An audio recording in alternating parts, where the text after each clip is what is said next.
Ok. Gracias al Señor, ¿verdad? Este miércoles estamos unidas nuevamente por la gracia y la voluntad de Dios para estudiar, seguir estudiando la palabra de Dios, ese mensaje que el Señor tiene listo para cada uno de nosotros esta mañana. Damos la bienvenida a cada una de mis hermanas que están hoy. Gracias por estar conectadas con nosotros, a cada uno. Dios les bendiga. Y bueno, esperamos que esta mañana pues el Señor nos siga hablando. Estamos hablando de lo que es la preparación para la dedicación de la restauración que ya en este tiempo, o en el tiempo, perdón, ubicándonos en el tiempo de Nehemías, estaba terminada. Ya habían terminado ellos, todo estaba terminado, el templo, estaban terminadas las murallas y las puertas, y entonces era tiempo de la dedicación. Y como vimos anteriormente, parte del proceso de la dedicación, primero se mandaron a traer levitas, y se prepararon levitas de toda Jerusalén. Se mandaron a traer levitas de todos los lugares, se mandaron a traer los sacerdotes y los levitas, los adoradores, ¿verdad? Y la tercera parte de la preparación que vimos era sobre la purificación la purificación que se hizo de todos los elementos. Esa era la cosa, esa era la palabra que estaba buscando la vez pasada. Eran elementos porque están incluyendo, se incluyeron personas, puertas y muros, ¿verdad? Entonces, vamos a decir que son 5 elementos que fueron purificados. Hay una cosa que quiero corregir aquí, que cuando hablé sobre la purificación cuando el Señor hace la purificación, estábamos hablando de Levítico 14, de 1 al 20, yo había escrito allí que el sacerdote rociaba 7 veces sobre la cabeza. La palabra de Dios no dice cabeza, dice sobre él, sobre la persona que estaba siendo limpio, iba a ser declarado limpio, puro de la lepra. Dice que la sangre era que se rociaba sobre él. Entonces no solo incluía la cabeza, sino que incluía todo el cuerpo. Quería hacer esa aclaración. Y vimos sobre el poder de la sangre de Cristo, el poder de la sangre, del poder de la cruz. Me llamó la atención algo muy lindo que experimentaba una hermana.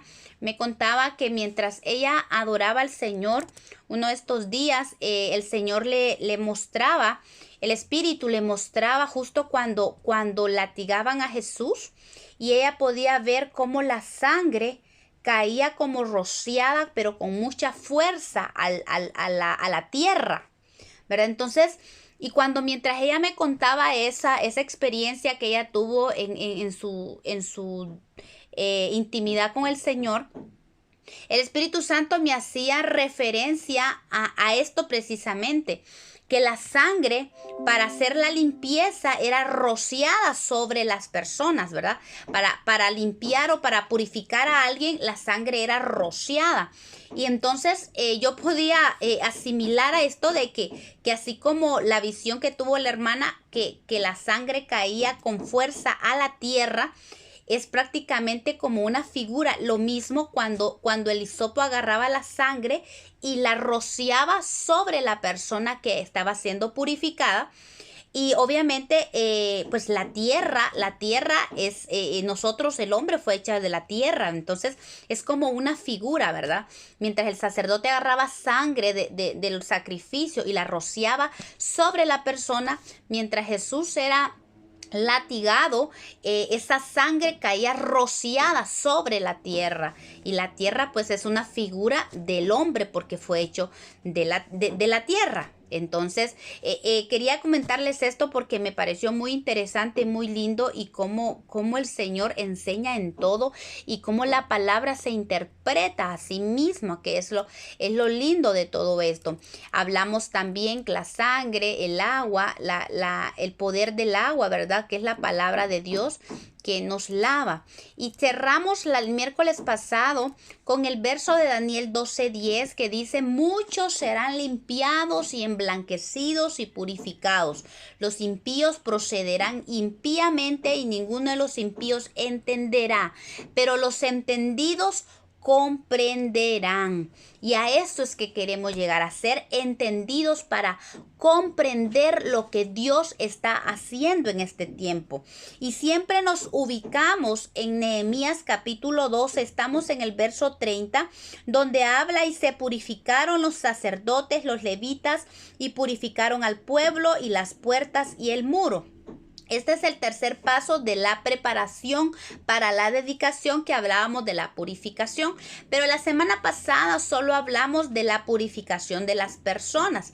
Pues hoy vamos a hablar un poquito sobre la purificación del muro y de las puertas, y la enseñanza que trae para nosotros esto, porque es necesario que esta purificación se haga, porque recordemos que todo estos libros de Esdras y Nehemías nos muestran una figura preciosa de lo que es la restauración, ¿verdad? De la restauración. En aquel tiempo se restauró el altar, la adoración, se restauró los sacrificios, se restauró el templo, se restauraron familias, se restauraron puertas y se restauraron las murallas. Entonces fue una restauración completa para Jerusalén. Y ahora en este tiempo, pues de la misma manera está haciendo la purificación de Dios. Aquí ya en la historia del capítulo 12 en Nehemías, ya vamos en el tiempo de la dedicación. Como vemos las cosas, como tomando estos libros como una figura de la iglesia, podemos decir que aún la iglesia no está restaurada completamente para la dedicación, pero muy pronto va a ser la dedicación que Dios va a hacer de su iglesia. Cuando la restauración complete, la dedicación va a ser hecha. Entonces, ahorita estamos aprendiendo como de la preparación para la dedicación, y es bien aplicable a nuestro día actualmente lo que la iglesia está viviendo para ser restaurada, para completar la restauración, ¿verdad? Porque la purificación completa de que están hablando aquí, que está hablando Nehemías 12:30, es como el sello de todo para empezar la dedicación que Dios va a hacer en su iglesia. Entonces, el agua lava y limpia. Ese es el proceso. Hemos visto cómo el agua limpia. Ahí está, pero se fue un rato. El agua limpia. Hermanas, por favor, pueden apagar su micrófono. Gracias. Gracias. Sarita. Ok. Un buen rato te se dio cuenta. El internet se me está yendo. Permítame un segundo.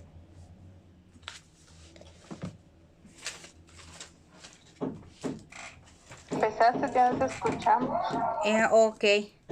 Ok, perdón. Entonces yo fui la que me fui, pero es mi internet, hermanas, perdonen. Perdonen, pero es mi internet el que se está yendo. En nombre de Jesús.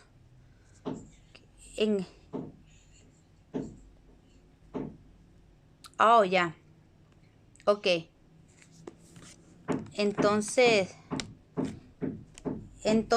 les decía pues que la figura, nosotros somos tierra. O sea, nos quedamos con que les estaba comentando sobre lo que una hermana me comentaba que había tenido una experiencia que había tenido de ver cómo latigaban a Jesús y cómo la sangre caía rociada con fuerza sobre la tierra. Y entonces, como la semana pasada hablamos al respecto de cómo la sangre era rociada para purificar, entonces les decía que es una figura muy, muy hermosa. Pero vamos a continuar entonces con el libro. Por favor, hermanas, cuando se vaya la señal, por favor, me avisan, ¿sí? ¿Ok? Entonces dice Daniel 12:10, muchos serán limpiados y emblanquecidos y purificados. Los impíos procederán impíamente y ninguno de los impíos entenderá, pero los entendidos comprenderán. comprenderán. Ok, entonces Daniel habla de que seremos limpios, seremos emblanquecidos y seremos purificados, ¿verdad? Entonces vemos que el agua limpia, ¿verdad? Y nos ubicamos, quiero recapitular que estamos estudiando el libro de Nehemías capítulo 12 y estamos en el verso 30, que fue el tercer paso de la dedicación para la preparación para la dedicación de las murallas y de todo Jerusalén para hacer la dedicación de los muros, ¿verdad? Entonces, habíamos dicho que lo primero que habían ido era a traer levitas, segundo habían ido a traer adoradores y tercero habían hecho la purificación de 5 elementos: sacerdotes, levitas, el pueblo, los muros y las puertas. La semana pasada vimos la purificación en las personas, ¿verdad? Hablamos de cómo la sangre, por eso les comentaba lo de la figura de la visión que la hermana me comentaba.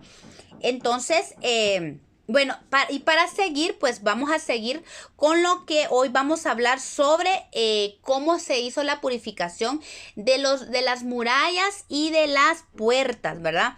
Entonces, vemos pues que, recapitulando, el agua lava y limpia. Eso lo vemos en Levítico 8, vemos cómo eran santificados y consagrados los sacerdotes, ¿verdad? Entonces ellos primero eran limpiados, luego eran santificados por medio del aceite y luego con la sangre rociada eran purificados, ¿verdad? Aquí están las citas, Levíticos 8:6.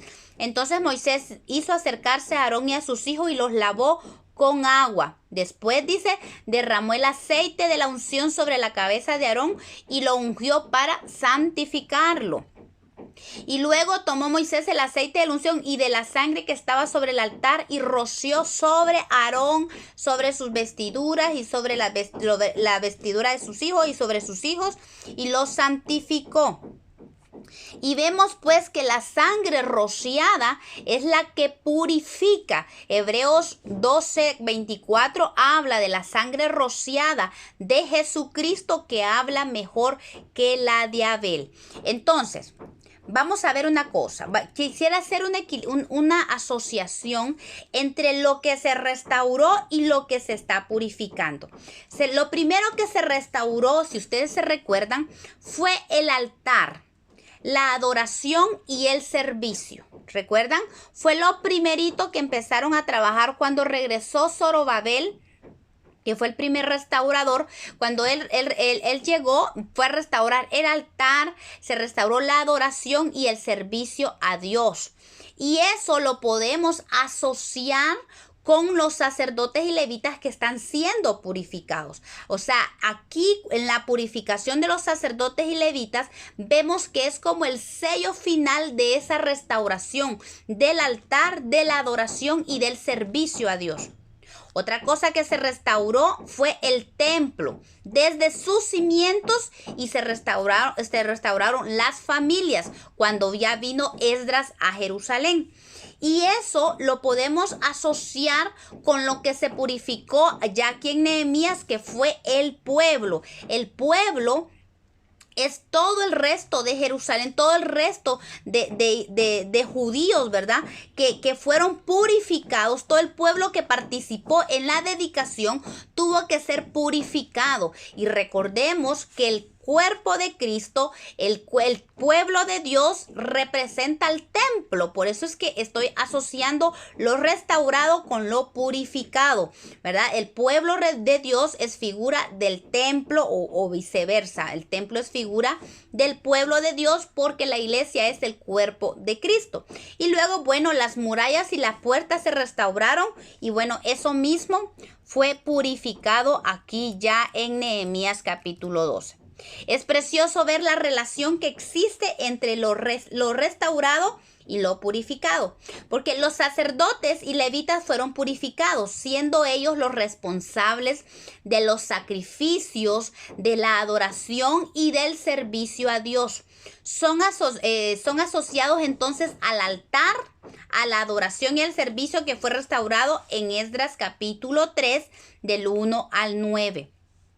Es que, como dijimos siempre y lo seguimos recalcando, porque es necesario que nosotros entendamos que si nosotros queremos no solo ser parte de la restauración de la iglesia, sino que queremos una restauración en nuestra vida, para empezar, en nuestra familia, es necesario levantar el altar. Eso es muy importante, es básico, es la base de todo. El altar es lo primero, es la intimidad con Dios, y en esa intimidad incluye sacrificios. Recordemos que cuando hablamos de altar, hablamos de sacrificios, y es bien lindo porque no solamente se trata el altar. Cuando usted dice voy a levantar altar al Señor, no solamente se trata del hecho de que voy a agarrar una hora para orar y así voy a ir orando, y como quien dice voy a ir cumpliendo con lo que me toca. Y es que levantar altar es mucho más allá de lo que usted se imagina. Cuando estudiamos los sacrificios y la calidad de sacrificio y la calidad de la leña que teníamos que llevar al sacrificio, y que el fuego del altar no tenía que apagarse, y que el sacrificio tenía que ser quemado completamente, la carne tenía que ser quemada, la grosura tenía que ser quemado. Eso implica un entregarse, un darse en el altar. Cuando nosotros ponemos una disposición completa, es morir. En el altar de Dios nosotros nos exponemos al Espíritu, para que el Espíritu queme el pecado, queme la naturaleza, todos nuestros deseos, toda esa grosura de nuestra vida tiene que ser quemada allí. Cuando nosotros decimos al levantar un altar a Jehová, no es que usted, lo incluye el hecho de que usted diga, voy a apartar un día para unirme con mi familia y vamos a orar. Es parte, y qué bueno que lo haga, pero tiene que saber que levantar un altar para ser restaurado implica de verdad sacrificio. Ahí sí que la palabra sacrificio en toda la dimensión de la palabra, ¿verdad? Porque es un entregarnos al Señor, es apartar tiempo, no es aquello de decir, mire, si me queda tiempo voy a orar, si me queda tiempo voy a hacer esto y lo otro, voy a leer la palabra, voy a ver si aparto unos 5 minutos, unos 10 minutos. Yo creo que es una entrega, ya es una vida constante de adoración, es una vida de servicio al Señor, servir al Señor, a los nuestros. Eso es un sacrificio. Cuando nosotros decidimos servir con amor, decidimos hacer todo lo que nuestra vida hace, adorar a Dios con todo nuestro corazón, todo, aún con nuestro respirar, que nosotros estemos adorando a Dios en ese altar. Entonces,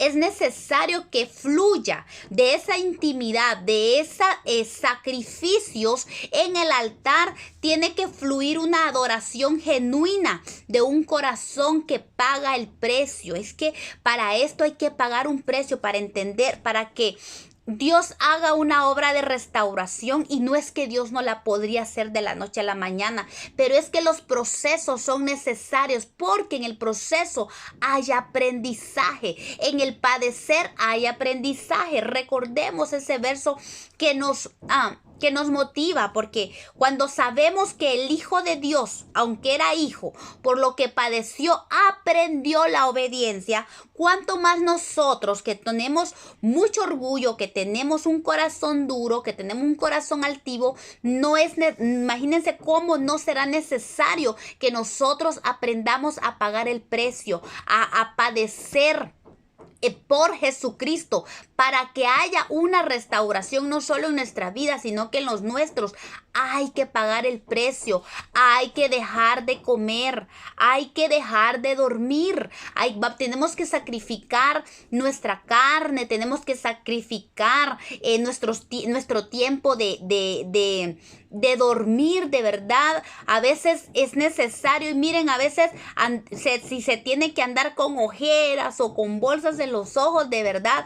Cuando uno ya se mete a decir, Señor, yo quiero esta restauración y yo quiero todo de ti, ya las bolsas y las ojeras de nuestros ojos ya pasan a segundo plano. La vanidad se hace a un lado porque queremos lo mejor de Dios. Entonces ese altar es tan importante para este tiempo de restauración. Y es importante que lo digamos, que enfaticemos que hay que pagar un precio.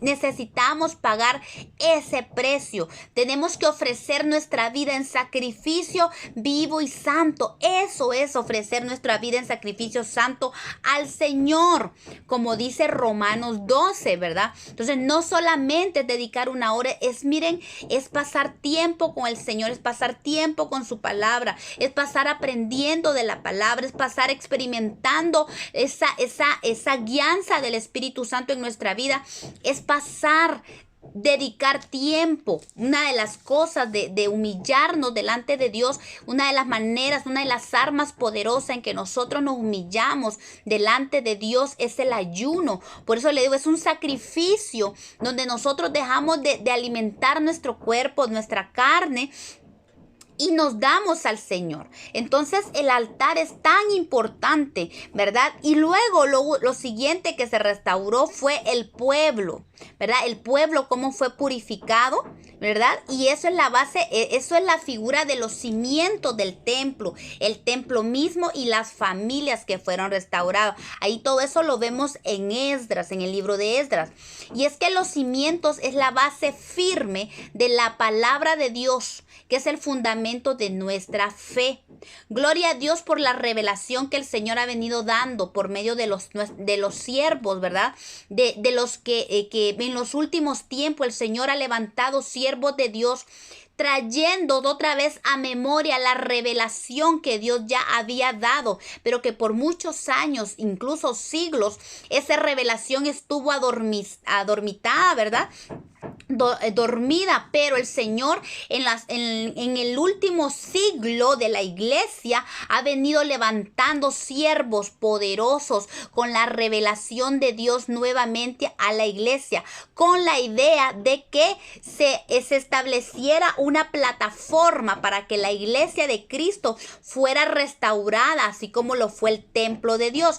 Además, la importancia de restaurar la fidelidad, la pureza y la santidad que deben ser restauradas en las familias que integran la iglesia, porque en el tiempo de Esdras habían levantado el templo, pero las familias empezaron a prostituirse y a mezclarse y a contaminarse. Entonces fue necesario que viniera la restauración de las familias. Por eso es importante restaurar la fidelidad en el hogar, la pureza de corazón y la santidad que la produce el Espíritu Santo en nosotros, la unción del Espíritu. Eso debe ser restaurada, porque si las familias no están restauradas, se contamina el templo de Dios, que es la iglesia de Cristo. Por eso el Salmo decía, el salmista decía en Salmo 51:7, purifícame con hisopo y seré limpio, lávame y seré más blanco que la nieve. Dice Isaías 48:10, he aquí que te he purificado y no como a plata, te he escogido en horno de aflicción. Eso es lo que nosotros tenemos que ser claros, que cuando nosotros le decimos al Señor, lávame, límpiame, purifícame. Tan bonito que hablamos, cantamos, ¿verdad? Purifícame, límpiame, Señor. Y a veces, hermanas, ¿se han dado cuenta que muchas veces cantamos muy lindo, pero de repente en nuestro corazón cantamos con nuestra boquita, pero tal vez nuestro corazón no está dispuesto a pasar por el horno de la aflicción? Porque aquí dice que te he purificado y no como a plata, te he escogido en el horno de la aflicción. ¿Deseamos purificarnos o solamente lo cantamos de verdad y mentimos mientras cantamos, verdad? Cuidado, porque nosotros muchas veces le mentimos al Señor cuando cantamos unos coros tan bonitos y no nos damos cuenta qué es lo que le estamos pidiendo al Señor, y es necesario que le pidamos al Señor, ¿verdad? Lindo cantamos, purifícame, límpiame, Señor. Y si el Señor le dice, muy bien, hijo, ahora al horno, ¡pac! Al horno de la aflicción, yo creo que ay, nos asustamos. Pero es necesario. Si Cristo padeció la cruz, ¿verdad? Sufrió la cruz para ser resucitado y llevado al cielo, la iglesia también tiene que pasar por lo mismo, ¿verdad? Y es que el Señor demanda que nos saquemos y nos sacudamos toda la inmundicia y que nos purifiquemos. Más aquellos dice que lleváis los utensilios de Jehová. Eso lo dice Isaías 52:11. Entonces, las murallas y las puertas, que es lo siguiente que se restauró, es figura de la autoridad restaurada. Entonces, la purificación de estas puertas y de las murallas es el sello de Dios en la autoridad que Dios ha dado a su iglesia. Dice la palabra de Dios, al igual que las personas eran purificadas fueron limpiadas con agua, santificadas con aceite y purificadas con sangre, también las murallas y las puertas tuvieron que ser purificadas. Y según estas citas de Ezequiel 43:20 y Levítico 8:5, dice que era con sangre que se purificaba el altar. Más que todo especifica que el altar era santificado con la sangre. La sangre era echada, eran puestos en los cuernos del altar, y al pie del altar era santificado y purificado el altar, porque era necesario. Si el altar no era purificado, no era apto para reconciliar al hombre con Dios en aquel entonces, ¿verdad? Era necesario que el altar fuera purificado y santificado, porque era un instrumento para reconciliar. Entonces, un altar que no es purificado con sangre no es agradable y ofende a Dios, porque este altar es para reconciliar a Dios. ¿Qué pasa si nosotros, no sé, tocando otra vez el tema del altar, pero va tan unido por la necesidad de que sea restaurada la autoridad de la iglesia? Pero si empezamos con un altar no purificado, recordemos que un altar purificado tiene como fin reconciliar al hombre con Dios. Pero si ese altar no es purificado, significa que usted en vano está orando porque no ha sido purificado ese altar. ¿Cuál es la disposición? ¿Cuál es la intención de su corazón cuando viene a Dios? ¿Su intención es ser reconciliado con Dios? ¿O simplemente viene a un altar con el fin de pedir algo a su favor? Viene al altar solo cuando necesita ser cuando necesita ser sanada, cuando corre porque se le acabó el gas, porque corre porque se quedó sin trabajo, porque corre porque están enfermos, porque no sé, las finanzas. Cualquier cosa que nos atormente, venimos al altar. Si nosotros venimos al altar por las razones equivocadas, desagradamos a Dios y le ofendemos. Ese no es un altar purificado. El altar tiene que ser purificado con sangre. La base de todo tiene que ser la sangre de Cristo. Así es que si las intenciones de nuestro corazón son las equivocadas para acercarnos a Dios, ese altar es un altar que no agrada a Dios. La intención de nosotros acercarnos al altar debe ser reconciliarnos con Dios y buscar esa intimidad. Ese es el propósito del altar. Ese es el altar que agrada a Dios.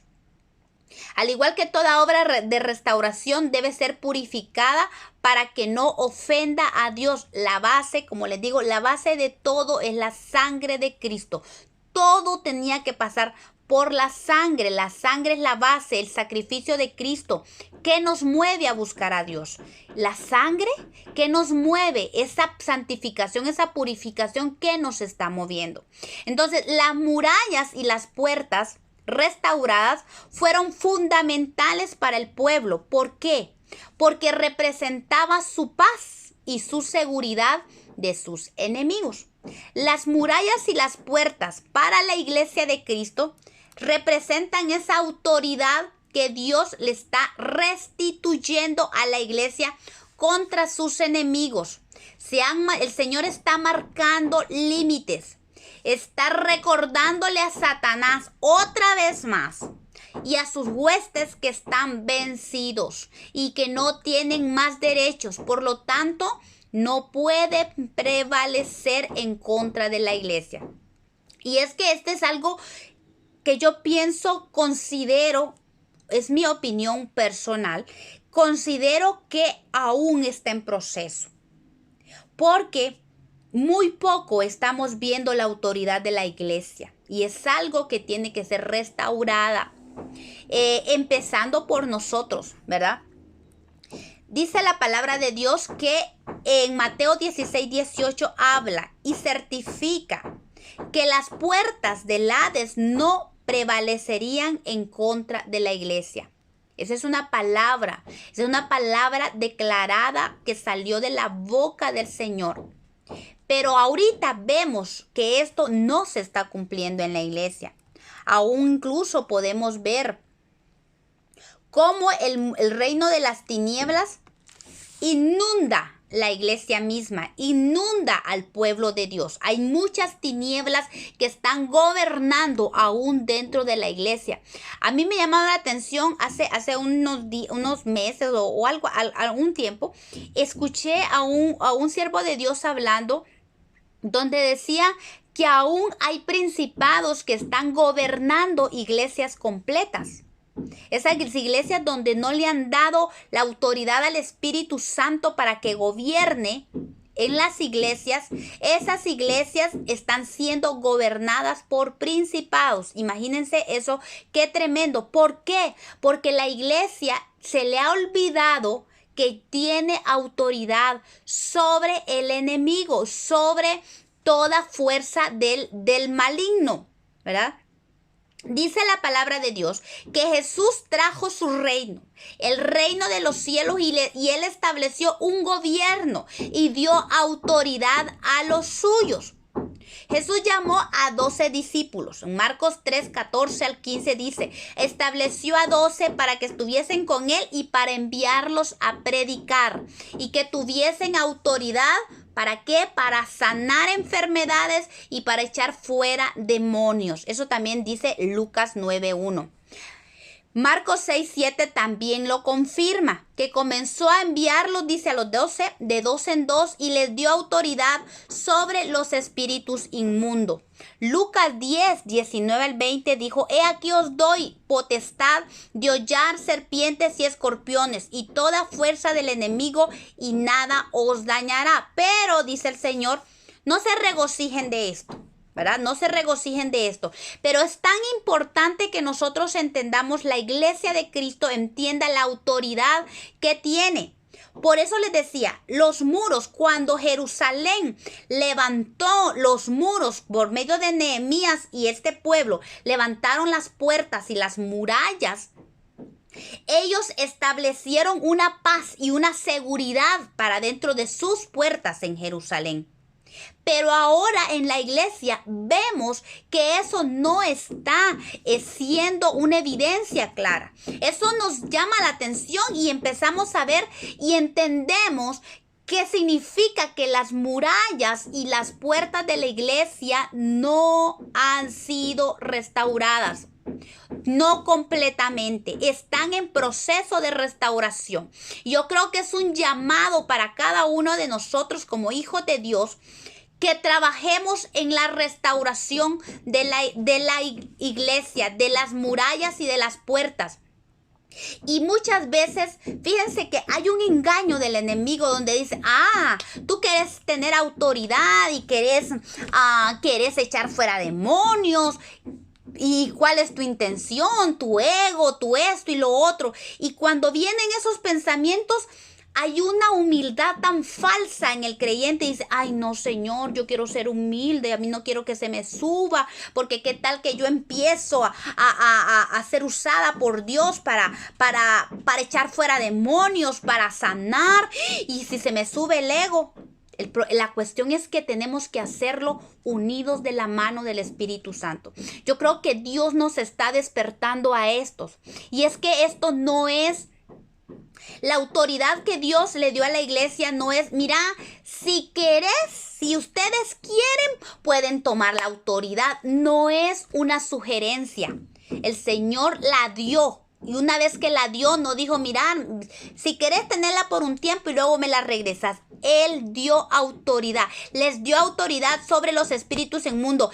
Ese dio es algo de que es tuyo, te pertenece. Esa autoridad nadie te la puede quitar. Solo es que tú no quieras ejercerla, pero la autoridad la tienes. Es como cuando un príncipe, hemos visto tantas esas películas donde los príncipes se disfrazan y se meten al pueblo y entonces ellos quieren ser como el resto del pueblo y no quieren ejercer autoridad y ahí viven y quieren vivir como personas normales. Así está la iglesia. Teniendo autoridad, teniendo poder, está viviendo como quien no tiene nada. Tal es el grado que vemos que la iglesia misma está llena. Cristianos están llenos o influenciados por espíritus inmundos, sumergidos en pecado y sumergidos en la inmundicia. ¿Por qué? Porque no queremos entender. La autoridad está dada y esa autoridad no se regresa. Dice la palabra de Dios que los dones son irrevocables. Lo que Dios nos dio no lo podemos regresar. Y Dios nos dio autoridad a la iglesia, no para nuestro beneficio, no para que el yo se eleve y se entrone. La autoridad es para la iglesia en conjunto, para edificar esas murallas. Es necesario que como iglesia de Dios, como un solo cuerpo, entendamos que tenemos la autoridad y nos paremos firmes ante el enemigo sin temor. La autoridad fue dada por Dios y toda victoria tenemos que remitirla a Jesucristo. De Él es la victoria, de Él es el poder, de Él es la autoridad. Pero nosotros somos el instrumento de Dios para que esa autoridad sea ejercida en la tierra. Por eso el enemigo está ganando terreno. Vemos un mundo convulsionado. Aún vemos la iglesia cómo está padeciendo tantas maldiciones. Porque el enemigo ha tomado derechos. ¿Pero por qué ha tomado derechos? Porque hemos dejado a un lado la obediencia a la palabra de Dios. Deuteronomio 28 nos dice que si nosotros obedecemos y atendemos a la voz de Dios y lo obedecemos y ponemos en práctica sus mandamientos, no hay maldición, hay bendición para nosotros. Las maldiciones son a raíz de haber dejado a Dios, de no escuchar su voz y de no estar atento a sus mandamientos. Esa es la raíz de las maldiciones. Y si vemos una iglesia con tantas maldiciones encima, es ¿por qué? Porque se evidencia lo que dice Deuteronomios. Hemos dejado a Dios como iglesia. Es tiempo que nosotros aprendamos, porque no se puede dedicar estas murallas sin que sean levantadas. Necesitamos como iglesia que se levanten estas murallas, que se levante la autoridad otra vez. Por eso el enemigo entra y sale a su antojo de la iglesia. Así pasaba con Jerusalén antes de que las murallas fueran levantadas y las puertas. El enemigo entraba a su antojo, robaba, quemaba, mataba, destruía. Porque las puertas no había algo que lo limitara, no había nada que lo detuviera. Así mismo está la iglesia hoy. Y no digo que en su totalidad, yo siento y creo en mi corazón fervientemente que se está edificando esto, pero es importante que toda la iglesia como pueblo entendamos que todos hemos sido llamados para levantar los muros, levantar las puertas, cerrar las puertas de maldición. Y como estudiamos, estas puertas no solo se cierran, se les pone cerrojo y candado. Y somos responsables delante de Dios para abrir las puertas de bendición para nosotros, para tomar toda la autoridad que Dios nos ha dado, para echar mano de la vida eterna. Somos responsables. Esto no es si nosotros queremos o no queremos. Esto no se trata de nosotros. Esto no se trata. Somos parte de un cuerpo. Y somos responsables de lo que hacemos o de lo que dejamos de hacer. Santiago 4:17 dice, y el que sabe hacer lo bueno y no lo hace, le es pecado. Y se nos va a demandar por aquellas cosas que teníamos que hacer y no las hicimos. Y una de las cosas que el Señor va a demandar de nosotros es, ¿por qué no tomaste la autoridad que yo te di? Te di la autoridad y no la tomaste, no la ejercitaste, no levantaste murallas, no levantaste puertas. Era necesario que tomaras la autoridad. Yo te lo di todo el tiempo, pasabas de rodillas, pasabas llorando delante de mí, pidiendo mi auxilio cuando tú ya lo tenías todo. El problema es eso, que muchas veces como cristianos queremos que Dios haga todo por nosotros. Dios ya hizo su parte, ahora nos toca a nosotros tomar nuestro lugar y hacer la parte que nos corresponde. El Señor nos vistió, nos dio la armadura, nos dio la espada, nos dio todo lo que necesitamos, nos dio el poder, nos dio la autoridad. ¿Qué más queremos? Que encima venga y nos agarre la mano y nos haga así con la espada. Que nos guíe como quien agarra a un bebé. No, ya es tiempo. Por eso es que la iglesia no está entendiendo, porque no hay un grado de madurez ni de responsabilidad. Es tiempo, el Señor quiere que maduremos. Recordemos que Él viene por una iglesia madura. Él no viene por una niña. Él quiere que su iglesia madure, y la madurez nos trae entendimiento. La madurez nos hace comprender el lugar que tenemos que tomar, y más que todo esa autoridad. Miren esto, yo os doy autoridad de hollar serpientes y escorpiones. ¿Por qué le tenemos miedo a los demonios? ¿Por qué? Porque todavía hay incredulidad en nosotros. No entendemos quiénes somos, no hemos logrado entender quiénes somos. Como decía una hermana hace un ratito, nos pica un zancudo y ya estamos pegando de gritos. ¿Por qué? No tenemos que temer, dice la palabra de Dios. Aquí lo dice, si Él nos dio el poder para hollar, para destruir serpientes y escorpiones. Cuando habla de serpientes y escorpiones, está hablando de espíritus inmundos, está hablando de todo aquello que trae veneno, dice, y toda fuerza del enemigo. ¿Y qué va a pasar? Nada os dañará. ¿Será que aquí dice les va a lastimar algo? Les va a hacer un pequeño daño, pero tranquilo, porque va a ser poco. No, aquí a la palabra de Dios es clara. Y eso tenemos que aprender nosotros, a tomar esa palabra y a declarar la palabra.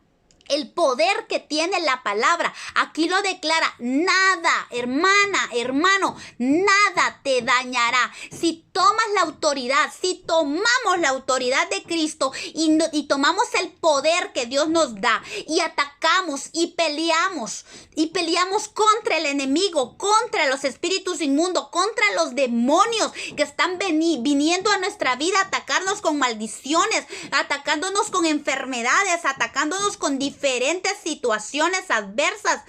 Si Dios nos da autoridad, tenemos el poder para destruirlos, para hollar. ¿Qué significa? Pararnos sobre ellos y hacerlos desmenuzados. Eso habla de hollar, pararnos sobre ellos, ponerlos sobre nuestros pies, porque Dios nos dio el poder. Y sobre toda fuerza del enemigo. ¿Y qué dice? Nada os dañará. Pero ¿cuándo se hace efectiva esta palabra? Cuando aprendemos a ir al altar. Al altar por las intenciones correctas, no con intenciones de buscar el reino de Dios por las añadiduras. No, buscar el reino de Dios y su justicia primero. Cuando nosotros venimos y nos metemos, entonces estamos capacitados para hollar serpientes y escorpiones. Porque si se dan cuenta, el proceso de restauración que hemos visto va desde adentro hacia afuera. Empieza con el altar, con la adoración, con el servicio, con las familias, con la fidelidad y termina con la iglesia, con las murallas y las puertas. Entonces, para llegar aquí a la restauración de las puertas, a la restauración de la autoridad, es necesario que hayamos pasado por todo lo demás y hayamos crecido en esa restauración para llegar a esta autoridad. Ahora, si usted se pone a querer tomar esta autoridad sin haber levantado el altar correcto a Dios, sin haber levantado, restaurado la adoración a Dios, el servicio, ese amor a Dios, los sacrificios a Dios, cuidado, porque entonces le va a pasar lo mismo que le pasó a los hijos de Seba. Creo que es aquellos que quisieron echar afuera un espíritu inmundo, y el espíritu inmundo lo que hizo fue pegarles una golpeada que no volvieron por otra. Entonces tenemos que ver que hay un orden en todo esto. Ya ahorita se supone que ya pasamos toda la restauración y ahora estamos hablando de la restauración de la autoridad, de los muros, de la puerta, de la protección, de no tenerle miedo al enemigo. Jesucristo mandó a sus discípulos a predicar el evangelio. La predicación de la palabra de Dios debe hacerse con autoridad. Esa autoridad debe ser reflejada con el poder de hacer milagros y de sanar enfermos. Porque el Señor lo que hizo fue mandar a predicar. Pero con la predicación vino Él y dio autoridad. ¿Para qué le dio autoridad? Para sujetar, para echar fuera espíritus inmundos y para sanar. Entonces, la predicación de la palabra tiene que ir con estas dos cosas. Es imposible, no debiera, porque últimamente vemos la predicación de la palabra, pero sin milagros y sin sanidades. Vemos muy pocos siervos de Dios. Hemos visto un Gille Ávila que predicaba la palabra y tantos siervos que en realidad, en todo el mundo, ¿verdad? Han habido siervos, pero han sido así, muy contaditos con los dedos de las manos. Siervos que se han levantado a predicar la palabra y han hecho la obra completa, porque no solo han predicado, también han echado fuera demonios y también han sanado. El Señor Jesús a eso vino, a predicar y a sanar y a hacer milagros. Vemos que estos siempre iban unidos. Dice Lucas 5:17. Aconteció un día, dice, que él estaba enseñando y estaban sentados los fariseos y doctores de la ley, los cuales habían venido de todas las aldeas de Galilea y de Judea y de Jerusalén. Y escuchen esto. Y el poder del Señor estaba con él para sanar. ¿Ve? El poder de Dios estaba con él. Jesús predicaba, Jesús enseñaba el reino de Dios, pero lo sellaba con el poder. Jesús no solo fue a palabras, aunque el poder de la palabra, vamos a ver ahorita, que la autoridad de Cristo y el poder que se ejercía en Cristo radicaba en la palabra que él hablaba. Lucas 4:32 dice, y se admiraban de su doctrina porque su palabra era con autoridad. Esa palabra llevaba poder, pero ahora vemos que la iglesia predica y no pasa nada. Habla y no pasa nada. Habla palabras pero sin autoridad. Y eso es lo que es necesario, que sea restaurado. La autoridad de la palabra. Antes yo todavía logré ver de niña cuando en la iglesia se daban milagros, cuando mirábamos que se daba la palabra y encima los espíritus inmundos eran echados fuera. Yo vengo de una iglesia pequeña allá en Honduras, pero allá, siendo yo una niña muy pequeña, vi con mis ojos cómo los espíritus inmundos se iban, cómo las enfermedades las personas eran sanadas. Entonces, es que eso tiene que volver a la iglesia. ¿En qué momento se perdió? No lo sé. Le dimos la espalda a Dios. No sé qué pasó. ¿Qué pasó con el poder de la palabra? ¿Dónde quedó el poder de la palabra? No sé. No cabe duda. Dejamos a un lado el Espíritu Santo y creímos, como iglesia hablo, creímos que con palabras elocuentes, con palabras bonitas, podíamos hacer un evangelio y terminamos como iglesia haciendo un evangelio diferente al que Jesucristo vino a establecer. Sin poder, un evangelio sin poder y sin autoridad, con palabras vacías, palabras muertas, no eran palabras del Espíritu. Porque dice que se admiraban de su doctrina porque su palabra era con autoridad, no era cualquier palabra. Era palabra con autoridad. Dice, y estaban todos maravillados y hablaban unos a otros. Lucas 4:36 dice eso, diciendo, ¿qué palabra es esta? ¿De qué palabra están hablando? La palabra que salía de él, palabra que venía del Padre, palabra de Dios. Dice, ¿qué palabra es esta? Óigame, todo el tiempo, o sea, palabras todo el mundo habla. Pero ¿qué tenía de particular las palabras que hablaba nuestro amado Jesús? Eran las palabras del Padre. Eran palabras diferentes que no hablaba todo el mundo. Los líderes religiosos hablaban de la Torá, hablaban mucha palabra, pero no era esta. Esta palabra era diferente. ¿Por qué? Porque dice que era con autoridad y poder. Y mandaba a los espíritus inmundos, dice, y salían. Es que la palabra que sale de la boca de Dios es palabra con poder. Dice Salmos 33:6, por la palabra de Jehová fueron hechos los cielos y todo el ejército de ellos por el aliento de su boca. Miren esto, bendecid a Jehová vosotros sus ángeles. Y yo podría decir, vosotros también, ustedes que poderosos en fortaleza, que ejecutáis sus obras. Esto que los ángeles ejecutan, que aquí habla el Salmo, eso también es para nosotros.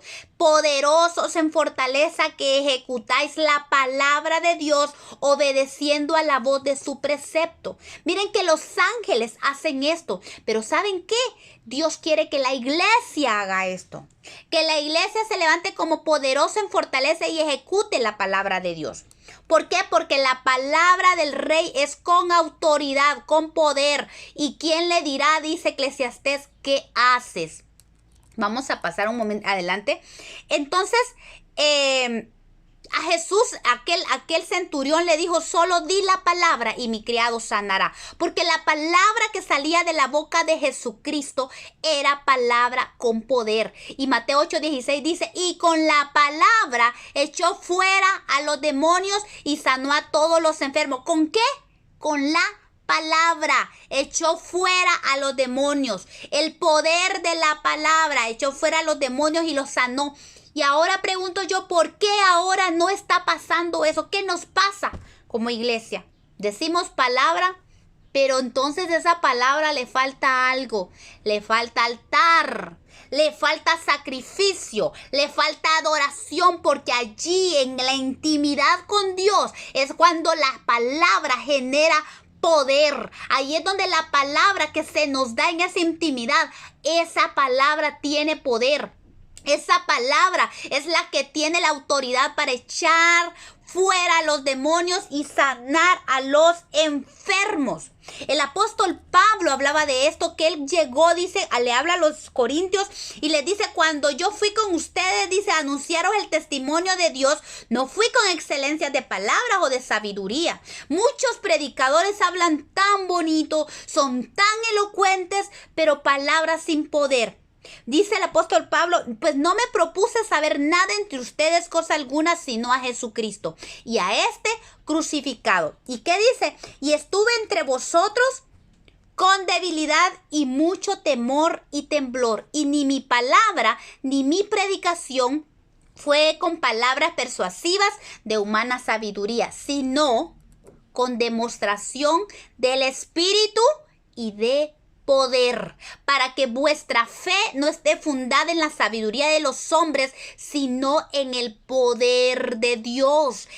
Eso es lo que Dios quiere, que nuestra fe no esté basada en palabras de sabiduría, en huecas palabras sutiles y que creemos que son muy lindas. Nuestra fe no tiene que estar allí. Nuestra fe tiene que ser fundamentada en el poder de Dios. ¿Se dan cuenta? No estamos hablando de otra cosa más que la manifestación del poder de la iglesia de Dios.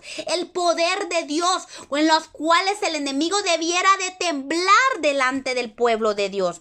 Pero ¿qué pasa? No estamos ejercitando los dones que Dios nos ha dado, los dones de poder, los dones de autoridad. Y es que Dios nos ha dado los dones para crear fe, para salvar, porque el Dios nos mandó a predicar para salvar a las almas. Pero ¿qué pasa cuando nosotros vamos y predicamos y esa palabra que nosotros predicamos, miren, de verdad, solo porque Dios es grande y que la palabra de Dios dice que no regresa a él vacía? Pero muchas veces esta palabra va y no va acompañada de poder, no crea fe. Por eso la predicación y los dones del Espíritu deben ir de la mano. Y aquí en 1 Corintios 12, del 7 al 11, vemos la lista de 9 dones del Espíritu que están disponibles para la iglesia, para que cumpla su misión. Estos dones pueden clasificarse en 3 grupos. Hoy los vamos solamente a mencionar. Los dones orales, que les dicen orales, ¿por qué? Porque son el don de diversos géneros de lenguas. El don de interpretación de lenguas y el don de la profecía. Necesitamos ejercitar estos dones en nuestra vida. Ejercitarlos. ¿Qué significa? Que tal vez usted empieza con el don chiquitito, una palabra en lenguas pequeñas, pero tenemos que ir a los diversos géneros. Tenemos que pedirle al Espíritu Santo que nos dé este don de diversos géneros. No solamente es el hablar en lenguas, es el diversos géneros de lengua, y acompañado de los diversos géneros de lenguas tiene que ir la interpretación de las lenguas. Es necesario para edificar a la iglesia. Y el don de profecía. Y es que si se dan cuenta, por ejemplo, en los diversos géneros de lenguas precisamente son para crear fe en el oyente. Porque ¿cuántas veces hemos escuchado que, por ejemplo, alguien habla un diverso género de lengua y había un incrédulo y tal vez le hablaron en su propia lengua y el otro que hablaba las lenguas ni siquiera sabía que estaba hablando, pero las habló porque Dios le dio el don, y entonces un incrédulo escuchó y Dios le habló y supo que alguien le estaba hablando en su propio idioma. Por eso es que los dones generan fe en los incrédulos. Por eso es importante que la iglesia practique y se ejercite en los dones del Espíritu. El don de interpretación de lenguas, eso es tan importante también. De esta manera también la iglesia, de la palabra de Dios dice que genera fe, no solamente en la iglesia, sino también en los incrédulos. No digamos el don de la profecía también. Como Dios ha hablado a muchos para ser salvos por medio del don de la profecía. Y no digamos para la edificación de la iglesia. Y están los dones de poder, que es el don de fe. Y este don de fe no tiene que equivocarse o confundirse con la fe que es el fruto del Espíritu. Recordemos que el fruto del Espíritu, esa fe que habla allí, se traduce como fidelidad y es fruto del Espíritu, mientras que los frutos, para hacer una distinción, los frutos del Espíritu hay que esperar un tiempo para que crezcan, para que se desarrollen y den un fruto. Pero los dones se ejercitan y se dan en el instante. Dios los da, el Espíritu Santo los da en el momento. Cuando el Señor habla en Mateo 17:20, cuando dice si tuvieres fe como un grano de mostaza, y cuando hablaba también en la parábola, cuando habla en que Jesús le dijo a aquella higuera, nunca más haya en ti fruto. Jesús les dijo, ustedes deben tener fe en Dios. Pero el griego ahí lo que traduce es la fe de Dios. Entonces esto me da a entender que este don de fe es como un granito de la fe de Dios en nosotros. O sea, Él es poder y Él pone un granito de mostaza de fe en nosotros para que nosotros podamos ejercitar el poder de los milagros. Es ese poder. El Señor da el don allí de fe para que nosotros ejercitamos milagros. Dice que el don de fe es como el catalizador. Es necesario para el don de milagros y para los dones de sanidad. Que estos deben seguir. Por eso estos dones les llaman los dones de poder. Porque ellos deben de seguir a la palabra de Dios. Tienen que ir unidas a la palabra de Dios. Todos estos dones. El don de milagros es algo, es eso que se da en el momento. Se ve la diferencia entre el don de milagros y el don de sanidad. Es que el don de sanidad puede ser paulativamente, como cuando el Señor habló de que le dijo a aquellos leprosos que eran limpios que se presentaran con el sacerdote. ¿Y qué pasó? Dice que ellos en el camino fueron hechos sanos, ¿verdad? Así se va dando el don de sanidad, pero cuando es un milagro, la sanidad se da en el instante, la obra se da en el instante. Entonces, estos son los dones de poder. Solo estamos dando un repaso de los dones, y luego los dones de revelación, el don de sabiduría, que ahí significa una palabra de sabiduría. Decía un hermano muy lindo que Dios es sabiduría, y si nos descargara toda la sabiduría de Dios, no lo soportamos, nos morimos. Por eso viene él y dice, el don de sabiduría es una palabra de sabiduría, una palabra de ciencia. Él la da, y también cada uno de estos dones es para que acompañen la palabra de Dios para cumplir la comisión que Dios nos dio, que es predicar el evangelio, ¿verdad? Y destruir toda obra del enemigo, porque Jesús dijo, yo vine para destruir toda la obra del diablo, y nosotros tenemos el mismo ministerio de Jesucristo. Así que nosotros tenemos la responsabilidad de predicar el evangelio y también destruir toda obra satánica, todo aquello que está atando a las personas, que las evitan venir a Cristo, para romper ataduras, para romper cadenas, para sacar a los presos de las cárceles, para romper toda obra de Satanás. Y por eso Él nos ha dado dones para que los usemos. El don de sabiduría, el don de ciencia, el don de discernimiento de espíritus. Es importante, esto se manifiesta para discernir espíritus inmundos, para discernir lo que se está moviendo en los ambientes, aún para discernir el espíritu del hombre. Cuando hay personas que Dios les ha dado ese discernimiento para poder comprender las intenciones del corazón de una persona. Eso es un discernimiento de espíritu. Y aún lo más importante en el don de discernimiento de espíritu es que nosotros tenemos que aprender a discernir al Espíritu Santo de Dios para caminar conforme a su voluntad. El viento sopla, dijo Jesús, de donde viene y oyes su sonido, pero no sabes a dónde viene, ni de dónde viene, ni a dónde va. Así es todo aquel que es guiado por el Espíritu de Dios. Solamente se deja. Si el Espíritu dice por aquí, ahí voy. Si el Espíritu dice por acá, por aquí voy. Pero para eso también necesito el don de discernimiento, porque no solo es para otros tipos de espíritus, sino también para discernir al Espíritu Santo de Dios. Entonces la autoridad y el poder van de la mano. Jesús mandó a sus discípulos a predicar el evangelio de salvación, y la autoridad y el poder fueron refuerzos para hacer la comisión encomendada. Entonces es necesario predicar el evangelio. Cuando predicamos el evangelio y no hay autoridad ni hay poder, no pueden ser levantadas las murallas y las puertas, que es tan necesario. Le ibas a hablar de otra cosa aquí, pero ya creo que ya no nos dio tiempo. Pero les quería comentar solo el verso, les voy a decir. El Señor dijo en Marcos 13, 33 al 37, mirad, velad y orad, porque no sabéis cuándo será el tiempo. Y es como el hombre que yéndose lejos dejó su casa y dio autoridad a sus siervos y a cada uno su obra, y al portero mandó a velar, a que velase. Pero Jesús dijo, velad pues, porque no sabéis cuándo vendrá el Señor de la casa, si al anochecer o a medianoche, o al canto del gallo o a la mañana, para que cuando venga de repente no os halle durmiendo. Y a lo que a vosotros digo, a todos lo digo, dice el Señor, velad. La autoridad está unida con el velar. No podemos descuidarnos. Estamos en una guerra a muerte. Créame que cuando usted se pone en la brecha a pelear, así como usted ataca y tiene un arma no solamente ofensiva, también tiene arma defensiva. ¿Sabe por qué la armadura? La armadura es para protegernos. ¿Pero por qué? Porque el enemigo nos va a atacar. Estamos en una lucha.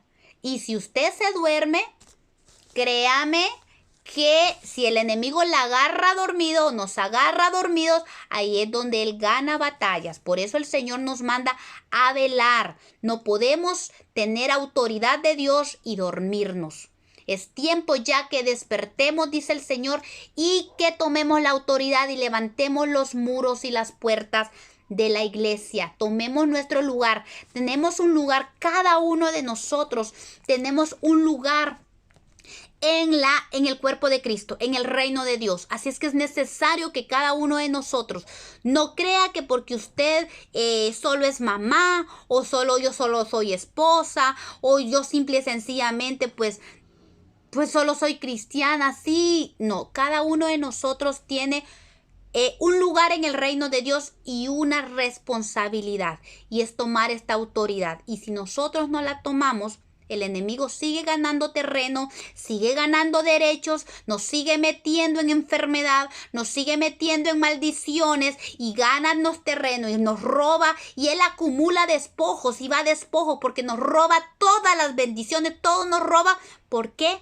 Porque no hemos entendido que Dios ya nos dio la autoridad y que el enemigo no debería tener ventaja sobre nosotros, sino nosotros tener ventaja sobre él, porque él nos dio todo y él está con nosotros. Y dice la palabra de Dios, es más grande el que está con nosotros que el que está en el mundo. Así es que, hermanos, hermanas, en esta mañana el mensaje de hoy es que por favor tomemos nuestro lugar, que no le tengamos miedo al enemigo, nos fue dado autoridad. Levantemos las murallas, levantemos las puertas. Recordemos que en el tiempo de Nehemías, esta gente tenía la espada en una mano y con la otra estaba edificando. Así es que esa es la forma en que la iglesia de Dios en este tiempo tenemos que estar.